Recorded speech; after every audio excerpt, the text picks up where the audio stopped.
வேலைகளை செய்யணும்.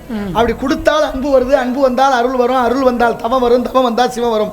அன்பே சிவம், அன்பிற்குண்டு அடைக்கும் தாள், அன்பு மரணம் உடைத்தாயின் இல்வாழ்க்கை பண்பும் பயனும் அது என்று சொல்லி வைத்தார்கள். அந்த வகையில் நீ சொன்னது போல 4 வேதம், 6 சாஸ்திரம், 18 புராணம், 28 ஆகமம், 32 தான தர்மம், 64 கலைஞானம், 96 தத்துவம் எல்லாம் இருக்குன்னா தமிழ்ல இருக்காங்கிறது தான் இங்க பிரச்சனையே.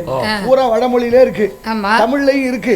தமிழ்ல இருக்கிறத வெளிக்கொண்டு வந்து தமிழ்ல படிச்சு தமிழ்ல எல்லாருக்கும் புரியும்படியா சொல்லணும். அதுக்கு பேர் தான் வடமொழியில சொன்னா தெரியாதுல்ல சுவாமி, தெரியாதுல்ல.